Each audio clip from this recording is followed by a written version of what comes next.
Hola, ¿cómo les va?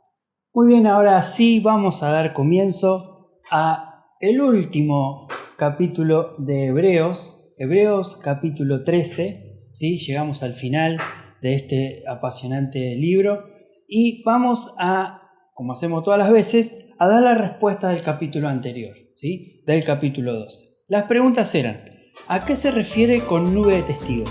¿Sí? Y la respuesta está en el versículo 1, que son los mencionados en el capítulo 11, ¿sí? Esa nube de testigos, esos hombres de fe que nombra el capítulo 11, ese sería la nube de testigos, ¿sí? Que está nombrando en este capítulo 12. Y la otra pregunta era en el versículo 4, dice: ¿no habéis resistido hasta la sangre? Ninguno de los hebreos, ¿qué significa? ¿Qué quiere decir no habéis resistido hasta la sangre? Y la respuesta es que ninguno de los hebreos que estaban en ese momento, ¿sí? A los que estaba siendo dedicada esta carta, todavía no habían sido martirizados, o sea, no habían padecido muerte, y por ese motivo utiliza esta frase: no habéis resistido hasta la sangre, ¿sí? Porque ellos todavía no habían sido martirizados. Así que bueno, esas son las dos respuestas, agradeciendo también a todos los que han dejado sus comentarios y a todos los que apoyan en oración este proyecto. Así que dicho esto, ahora sí vamos a comenzar con la lectura y el estudio de este Hebreos capítulo 13. Pero como hacemos todas las veces, y no se olviden de darle like y de suscribirse a nuestro canal para así poder disfrutar de cada una de las bendiciones y de la palabra que Dios tiene para cada uno de nosotros. Así que dicho esto, ahora sí, vamos con la lectura y posteriormente a la explicación de este último capítulo de Hebreos, el capítulo 13.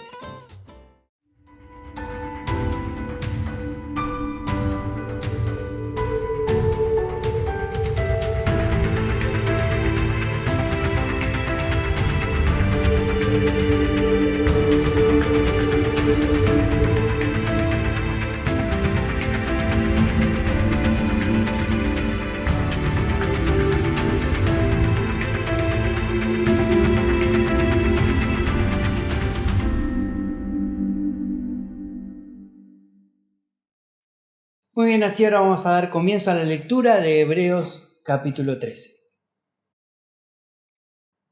Permanezca el amor fraternal. No os olvidéis de la hospitalidad, porque por ella algunos, sin saberlo, hospedaron ángeles. Acordaos de los presos, como si estuvierais presos juntamente con ellos, y de los maltratados, como que también vosotros mismos estáis en el cuerpo. Honroso sea en todo el matrimonio, y el lecho sin mancilla, pero a los fornicarios y a los adúlteros los juzgará Dios. Sean vuestras costumbres sin avaricia, contentos con lo que tenéis ahora, porque Él dijo: no te desampararé ni te dejaré. De manera que podamos decir confiadamente: el Señor es mi ayudador, no temeré lo que me pueda hacer el hombre. Acordaos de vuestros pastores que os hablaron la palabra de Dios. Considerad cuál haya sido el resultado de su conducta e imitad su fe. Jesucristo es el mismo ayer y hoy y por los siglos. No os dejéis llevar de doctrinas diversas y extrañas, porque buena cosa es afirmar el corazón con la gracia. No con viandas, que nunca aprovecharon a los que se han ocupado de ella.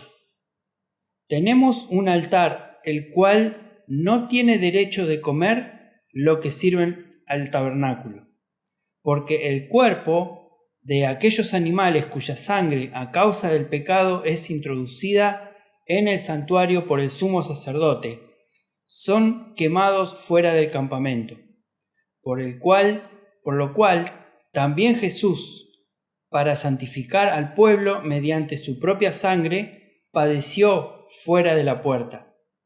Salgamos pues a él fuera del campamento, llevando su vituperio. Porque no tenemos aquí ciudad permanente, sino que buscamos la porvenir. Así que ofrezcamos siempre a Dios por medio de él sacrificio de alabanza, es decir, fruto de labio que confiesan su nombre, y de hacer bien y de la ayuda mutua no os olvidéis, porque de tales sacrificios se agrada a Dios. Obedeced a vuestros pastores, sujetaos a ellos, porque ellos velan por vuestras almas, como quien ha de dar cuenta, para lo que hagan con alegría, y no quejándose, porque esto no es provechoso. Orad por nosotros, pues confiamos en que tenemos buena conciencia, deseando conducirnos bien en todo. Y más os ruego que lo hagáis así, porque yo os sea restituido muy pronto. Y el Dios de paz, que resucitó de los muertos a nuestro Señor Jesucristo, el gran pastor de las ovejas, por la sangre del pacto eterno, os haga aptos en toda obra buena para que hagáis su voluntad, haciendo Él en vosotros lo que es agradable delante de Él por Jesucristo, el cual sea la gloria por los siglos de los siglos. Amén. Os ruego, hermanos, que soportáis la palabra de exhortación que os he escrito brevemente. Sabed que está en libertad nuestro hermano Timoteo, con el cual, si viniere pronto, iré a veros. Saludad a todos vuestros pastores y a todos los santos. Los de Italia os saludan. La gracia sea con todos vosotros. Amén. Muy bien, ahora sí, en teoría, lo que tendríamos que hacer son las preguntas de acuerdo a lo que hemos leído, pero vamos a hacer algo diferente. Ahora lo que vamos a hacer es que ustedes dejen en los comentarios aquellos versículos que le hayan sido de bendición o hayan sido importantes en su vida de este libro de Hebreos que hemos leído. Así que espero sus respuestas, que serían aquellos versículos que a ustedes les ha sido de bendición. Así que en el próximo estudio seguramente los vamos a estar leyendo. Así que gracias una vez más por su apoyo, por sus oraciones y por sus comentarios. Muy bien, ahora sí vamos a comenzar con la explicación de este capítulo 13 del libro de Hebreos. Y comienza con algo muy importante que es algo fundamental en la unidad de la iglesia, que es justamente lo que capta todo este libro de Hebreos, lo que trata de llevarlos a estos hebreos a la unidad de Cristo, ¿sí? A la unidad de ellos con Cristo, lo que trata de la unidad del creyente, del Hijo de Dios, con Cristo, que, como hemos visto, por ejemplo, en el capítulo 1, que es superior a los ángeles, que es el objetivo, era libertar y salvar, lo vemos en el capítulo 2. El capítulo 3 describimos que Cristo era superior a Moisés. En el capítulo 4 hablamos acerca de la incredulidad que tenían aquellos antiguos y cómo perjudicaba el ser incrédulo a los hebreos y cómo nos perjudica a nosotros. Capítulo 5 habla de la superioridad de Cristo como sacerdote, ¿sí? De su sacerdocio superior. El capítulo 6 hablaba de los iluminados. El capítulo 7 de una salvación perpetua. En el capítulo 8 habla de la diferencia entre el antiguo pacto y el nuevo pacto. En el capítulo 9 de figura y sombra. En el capítulo 10 como describía Jesús, que él que vino a hacer su voluntad, ¿sí? esa frase que vengo a hacer tu voluntad. En el capítulo 11 de la fe, creo que es uno de los más famosos. En el capítulo 12, sin santidad nadie verá al Señor. Y como vemos ahora en el capítulo 13, el poder del amor de Cristo. Y acá comienza, permanezca el amor fraternal, permanezca el amor fraternal. Y el amor fraternal este amor fraternal es diferente al amor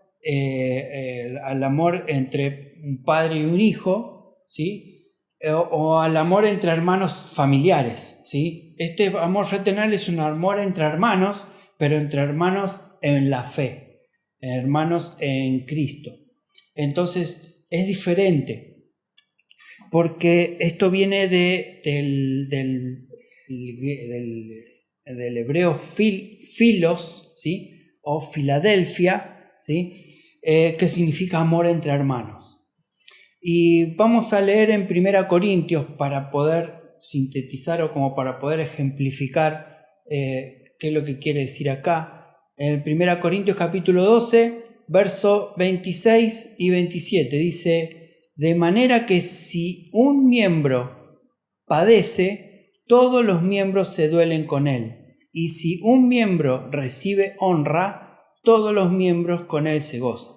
Vosotros pues sois el cuerpo de Cristo y miembros cada uno en particular. No vamos a dar detalle acerca del cuerpo de Cristo, de los miembros, sí, pero lo que sí vamos a hacer énfasis es que lo que quiere puntualizar acá el autor de Hebreos es que si uno sufre, todos sufren, y que si uno se goza, todos se gozan. Y esto habla de un amor fraternal. Ahora, el amor fraternal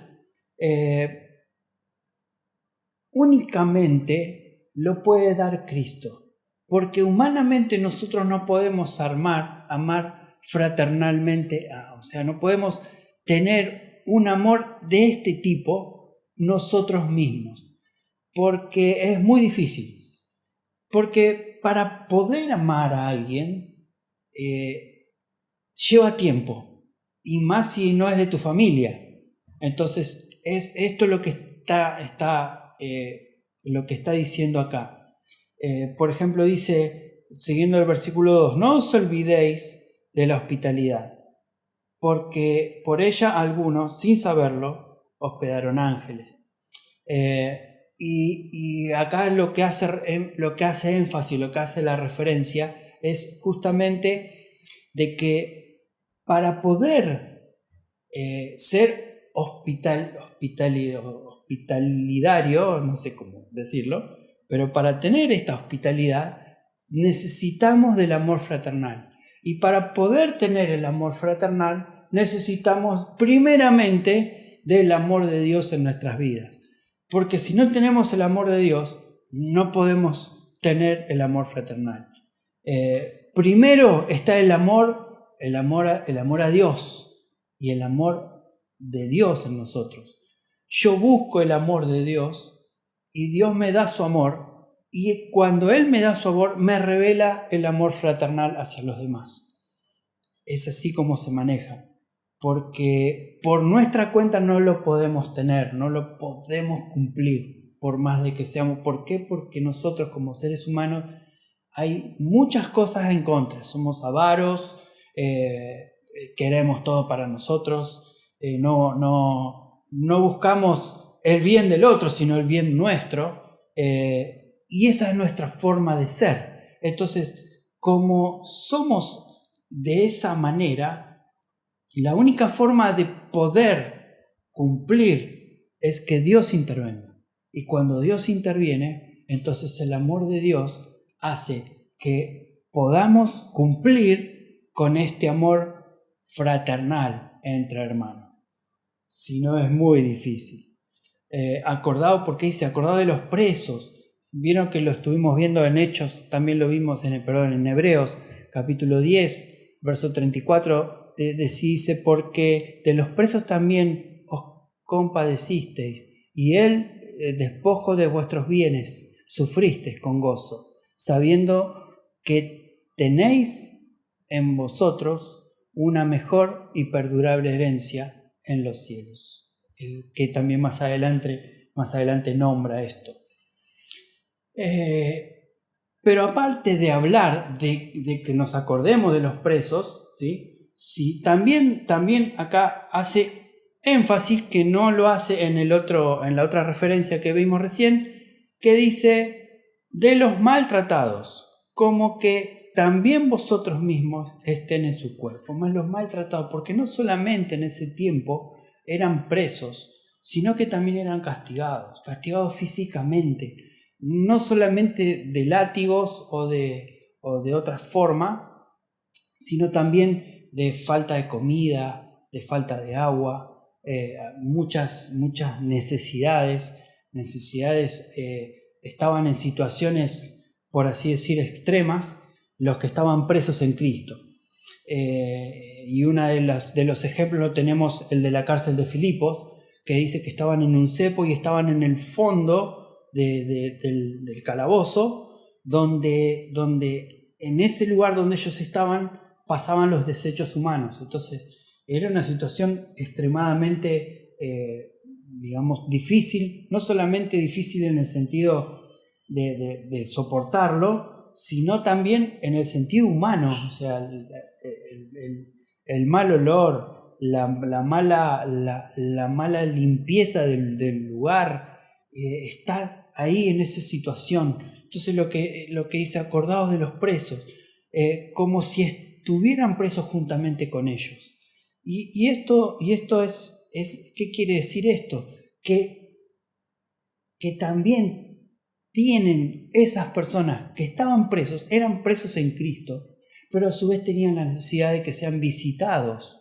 Entonces, no solamente acordarse, sino también acompañarlos en esa necesidad o en ese suplicio. Por eso habla de esa frase, juntamente con ellos, tanto en lo que es en el calabozo o en el lugar donde ellos estaban, sino también en el sufrimiento en el cuerpo, como que ellos también se dolían de lo que le estaba pasando. Y estos 3 versículos hablan del amor fraternal.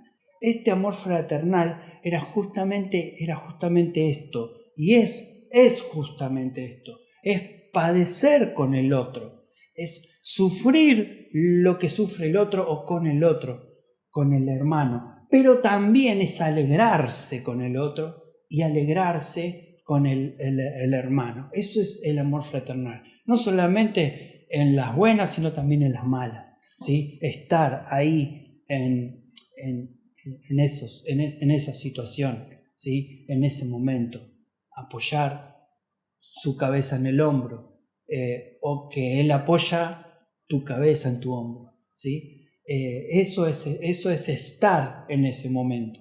Y es muy interesante entenderlo, pero también ponerlo en práctica, ¿sí? En esa necesidad.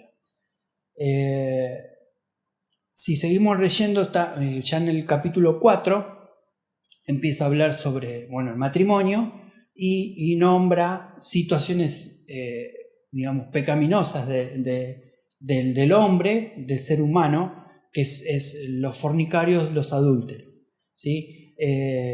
En sí el pecado es el mismo, la diferencia es que el fornicario lo hace, o es como que lo hace antes de casarse y en cualquier momento, con quien quiera y con quien le plazca, ¿sí? Eso sería lo que es fornicario. Y el adúltero es dentro del matrimonio, ¿sí? Por eso utiliza acá la palabra el lecho sin mancilla. El lecho sería el lugar donde la pareja duerme, que no sea contaminado, ¿sí? Eso es lo que quiere decir lecho sin mancilla, sin contaminación. Ese lecho donde la pareja, el matrimonio, que es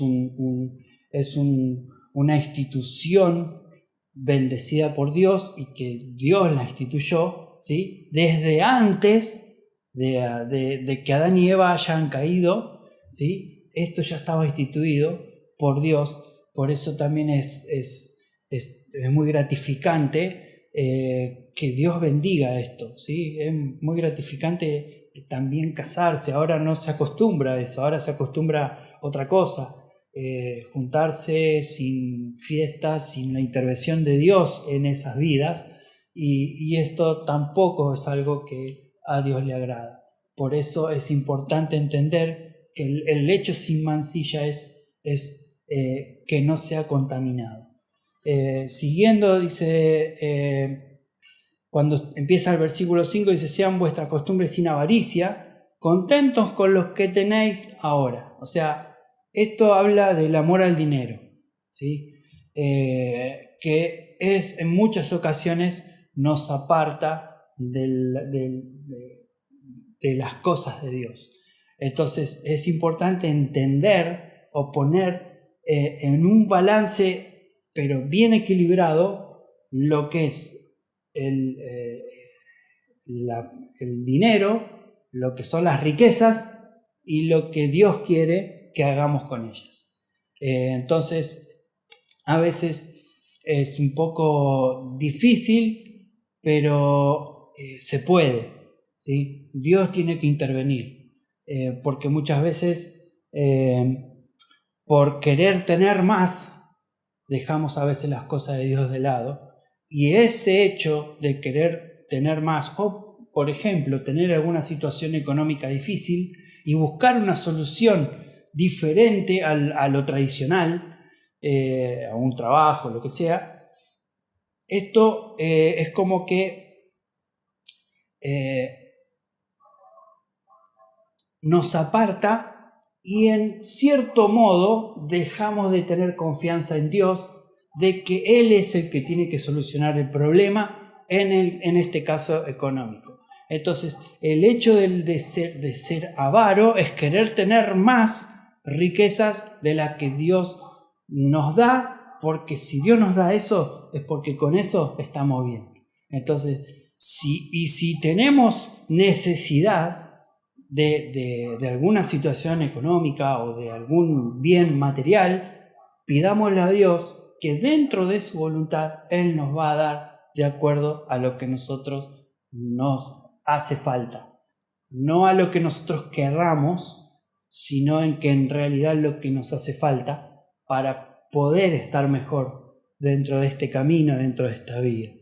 Porque dice: de manera que podremos decir confiadamente: el Señor es mi ayudador, no temeré lo que me pueda hacer el hombre. Entonces ahí ya va un tema de confianza, ¿sí? Que en muchos lugares de este libro lo hemos visto. Es más, el capítulo 10 que hemos leído hace un ratito, el capítulo 10, el versículo, fíjense lo que dice, el capítulo 10, el versículo 35, dice: no perdáis pues vuestra confianza, que tiene grande galardón. Entonces es importante tener confianza en Dios, que Él es nuestro ayudador, como lo leímos recién. Y ya arrancamos el versículo 7, y empieza a hablar de los queridos pastores, aquellos que velan por nuestras almas, como lo vamos a leer más adelante. Dice: acuérdense de vuestros pastores que os hablaron la palabra de Dios. Considerad cuál haya sido el resultado de su conducta e imitad su fe. O sea, fíjense que dice: acordaos, ténganlo presente, porque nuestros pastores, aunque nosotros no nos demos cuenta, ellos velan, ellos oran, ellos interceden, ellos piensan en cada uno de nosotros, aunque no nos demos cuenta. Ellos están, ¿sí? Ellos están ahí para ayudarnos en nuestra necesidad espiritual, ¿sí? Y también en cualquier otra necesidad, ¿sí? Pero más precisamente en lo espiritual, fortalecer, porque dice que ellos fueron los que hablaron la palabra de Dios en tu vida y en la mía. Y por ellos hemos conocido a Cristo. Y no solamente por su palabra, sino por su ejemplo de vida hemos conocido a Cristo. Entonces, fíjense que lo dice también acá. Acá dice, considerad cuál haya sido el resultado de su conducta e imitad su fe. O sea, su ejemplo de vida, su conducta, pero también su fe. Porque, ¿quién dice que los pastores no tienen necesidad o no sufren situaciones difíciles en su vida? ¿Sí? No, las tienen, y mucho más difíciles que las que podamos tener nosotros. Y ellos se agarran firmemente de la palabra de Dios, es decir, de Jesucristo, para poder superar cualquier situación difícil. ¿Y saben una cosa? Nosotros, como pueblo, o como hijos, o como siervos, ovejas, no nos damos cuenta. Porque la palabra pastor, el pastor es el que las guía. Y la oveja tiene vista corta. Y al tener vistas cortas no puede ver, no ve, no tiene esa capacidad de ver más allá, como en realidad la tienen los pastores. Por eso es importante que le obedezcamos y que en realidad entender qué es lo que ellos hacen por cada uno de nosotros. Utiliza el ejemplo de que Jesucristo es el mismo ayer, hoy y por los siglos. Este es un gran versículo, uno de los versículos que, si ustedes quieren anotarlo en esos versículos preferidos, lo pueden hacer, porque en realidad es muy, muy lindo saber de que Jesucristo es el mismo ayer, hoy y siempre, o por los siglos. No os dejaréis llevar de doctrina de diversas y extrañas, porque buena cosa es afirmar el corazón con la gracia, no con viandas, que nunca aprovechan a los que se han ocupado de ellas. O sea, y dice, porque buena cosa es afirmar el corazón con la gracia. ¿Y quién afirma el corazón? ¿Quién afirma el corazón con la gracia de Jesucristo? Si no es a través de nuestros pastores que nos traen la palabra cada domingo, cada semana, que nos apuntan, que nos tutorean para que el árbol no se vaya para diferentes lugares a través de los vientos que vienen de la vida. ¿Sí? Esto es muy importante. Dice, vamos al versículo 12, por lo cual también Jesús, para santificar al pueblo, mediante su propia sangre, padeció fuera de la puerta. Acá está hablando de que Jesús, cuando fue crucificado, fue crucificado en un lugar, en el monte Calvario, pero estaba fuera de la ciudad, no estaba dentro de la ciudad, sino que estaba fuera de la ciudad. Y eso era algo que se acostumbraba a hacer, por eso utilizan en este pasaje, ¿sí? Ejemplos que hablaban del tabernáculo y de cómo utilizaban los rituales en esa época. Entonces, y el versículo 13 acá dice, salgamos pues a él fuera del campamento llevando su vituperio. Llevando su vituperio en otros lugares, en otras versiones, por ejemplo, habla de deshonra, y en la versión NBI habla de deshonra, y en la versión el lenguaje actual habla de vergüenza. Entonces, y vituperio, lo que dice acá en la versión 60, que significa reproche, injuria. Es algo injusto lo que le está pasando, pero le está pasando. Entonces, lo que está diciendo, o sea, lo que le pasó a Cristo, ¿fue justo? No fue justo. Fue injusto lo que le pasó. Él no tenía que estar ahí, pero en realidad Él lo hizo por nosotros, por cada uno de aquellos que crean en Él y pongan su confianza en Él. Entonces, lo que está diciendo, salgamos pues y pongámonos en ese lugar, como pasó en el principio de este capítulo, que hablaba de los presos, pónganse en su lugar, que hablaba de aquellos que son castigados, pónganse en su lugar. Ahora, el hecho de ponerse en su lugar no solamente de llevar su vituperio, de llevar su vergüenza, de llevar la deshonra, no solamente es en esas situaciones, sino en aquellas situaciones cuando estamos con un grupo de personas, o en este caso ahora vía Zoom, y las demás personas no conocen que somos cristianos. No saben que leemos la Biblia o que hablamos de Cristo porque me da vergüenza. Uy, ¿qué van a decir? Ahí es donde habla del vituperio. Ahí es donde habla de esto. Salgamos pues fuera del campamento, fuera de la iglesia, fuera del lugar de donde en realidad escuchamos de Dios y hablamos de Dios y conocemos de Dios. Salgamos fuera y hablemos de Él sin vergüenza, porque Él está con nosotros, porque Él es el mismo ayer y hoy y por los siglos. Y el versículo 14 y empieza ya a finalizar, ¿no? Porque ya empieza a dar detalles de cosas finales, como por ejemplo en el versículo 14 dice, porque no tenemos aquí ciudad permanente, sino que buscamos la porvenir.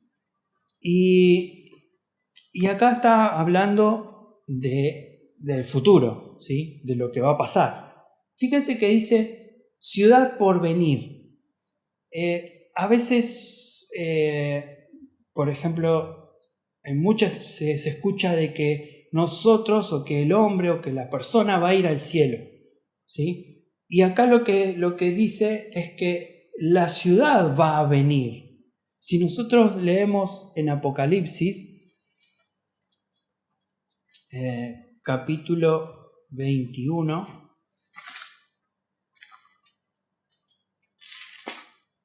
habla de la ciudad celestial, ¿sí? Y fíjense que dice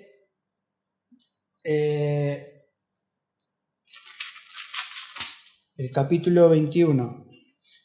Después me mostró un río limpio, el capítulo 22 de Apocalipsis. Me mostró un río limpio de agua resplandeciente. Dice, en medio de la calle de la ciudad, a uno y al otro lado del río, estaba un árbol de la vida que produce frutos, dando cada mes su fruto y su hoja. Eran para la santidad de las naciones. Dice, y no habrá más maldición. Y el trono de Dios y el Cordero estará en ella, y sus siervos le servirán, y verán su rostro, y su nombre estará en sus frentes. No habrá allí más noche, ni más noche, y no tienen necesidad de luz, de lámpara, ni de luz de sol, porque Dios el Señor los iluminará y reinará por los siglos de los siglos. Fíjense el capítulo 21, verso 9. Vino entonces a mí uno de los 7 ángeles que tenía 7 copas llenas de 7 plagas. Y me llevó el 10, y me llevó en el espíritu a un monte grande y alto, y me mostró una gran ciudad santa de Jerusalén, que descendía del cielo de Dios, y teniendo la gloria de Dios y su fulgor, era semejante a la de piedra preciosísima, como piedra de jaspe, diafema como el de cristal. Pero fíjense que dice, me llevó en el espíritu y me mostró la gran ciudad santa que descendía del cielo de Dios. Y esto es lo que dice acá, de que busca, dice, porque no tenemos aquí ciudad permanente, aquí en la tierra, no tenemos aquí ciudad permanente, sino que buscáis la por venir, la que está por venir, ¿sí? Para pensar, ¿no? Dice, así que ofrezcamos siempre a Dios por medio del sacrificio de alabanza, es decir, fruto del labio que confiesan su nombre, o sea, sean agradecidos. También lo vimos en el final del capítulo anterior, el ser agradecido trae bendición. Dice, y de hacer bien y de la ayuda mutua, no os olvidéis, porque de tales sacrificios se agrada a Dios. Obedeced a vuestros pastores y sujetaos a ellos, porque ellos velan por vuestras almas, como quien ha de dar cuenta, para que lo hagan con alegría, y no quejándose, porque esto no es provechoso. ¿Qué quiere decir esto? Fíjense, dice, en primer lugar, sujetaos a ellos. Seguramente alguno va a pensar, pero el pastor es un hombre y yo no me tengo que sujetar a un hombre, sino que me tengo que sujetar a Dios. Y está bien, no quiere decir, no está diciendo esto. Lo que está diciendo es que el pastor está sujeto a Dios. Él vela por vuestras almas, está en un contacto permanente con Dios. Y nosotros, que no estamos en esa condición, dice, sujetaos a ellos, porque ellos son los que están sujetos a Dios. Por eso habla de imitarlos, por eso habla de sujetarse, por eso habla de obedecer, porque lo que ellos hacen y lo que ellos dicen es lo que Dios les dice que diga a su pueblo. Y para terminar con lo que venimos explicando, decíamos, obedecer a vuestros pastores y sujetados a ellos, porque ellos son los que vuelan por vuestras almas, como quien ha de dar cuenta, para que os hagan con alegría y no quejándose, porque esto no es provechoso. Esto lo que quiere decir es en la parte final, fíjense que dice para que lo hagan con alegría, es decir, para no quejándose de lo que ellos hacen, porque el quejarse dice acá que no es provechoso, ¿no? ¿Qué quiere decir no es provechoso? Que le va a quitar la alegría, le quita la tranquilidad, porque al ellos velar por nosotros, y cuando es como que se ponen, es como que cuando hablan mal de mí o de uno se pone inquieto, uno se pone triste, uno se pone, o sea, es lo contrario de la alegría. Por eso acá dice, para que lo hagan con alegría, no quejarse, para que lo hagan con alegría, porque ellos velan por nuestras almas. El Dios de paz que resucitó de los muertos a nuestro Señor Jesucristo, el gran pastor de las ovejas, por la sangre del pacto eterno, os haga aptos en toda obra buena para que hagáis su voluntad, haciendo Él en vosotros lo que es agradable delante de Él por Jesucristo, el cual sea la gloria por los siglos de los siglos. Él es el que nos hace aptos para poder hacer su voluntad. ¿Y cuál es su voluntad? Lo que venimos explicando desde el principio de Hebreos, ¿sí? Y fundamentalmente lo que hemos visto ahora al final, el amor fraternal, el amor entre hermanos, como lo vimos, sin darnos cuenta hospedamos ángeles, cosas que solamente por medio del amor que Dios pone en nosotros lo podemos hacer, si no, no tenemos la capacidad para poder hacerlo. Entonces, el hecho de reconocer a nuestros pastores como personas enviadas por Dios, iluminados por Dios para hacer esa tarea tan importante en nuestras vidas, no solamente en nuestra vida, sino en la comunidad en general. Ellos son los que velan por las personas, tanto por nosotros como por aquellos que no tienen a Cristo. Porque también es importante orar por aquellas personas, familiares, aquellos que están en necesidad. Ellos velan, porque ellos tienen esa comunión con Dios directa, ¿sí? Por eso nosotros nos sujetamos, porque ellos dan la palabra de Dios y nosotros nos sujetamos a su palabra como hijos de Dios, como siervos de Dios, como en algún momento seguramente ustedes lo saben, las ovejas tienen vista corta y si no podemos ver bien, tenemos el pastor que nos guía y Él nos guía hacia el buen camino. Por eso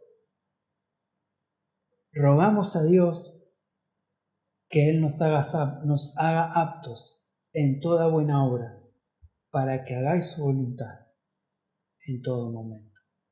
Dios bendiga. Espero que le haya sido de bendición, no solamente este capítulo, sino todo el libro de Hebreos. Y como vuelvo a repetir y vuelvo a reiterar, que el Señor nos haga aptos en toda obra buena para que hagáis su voluntad. Dios le bendiga.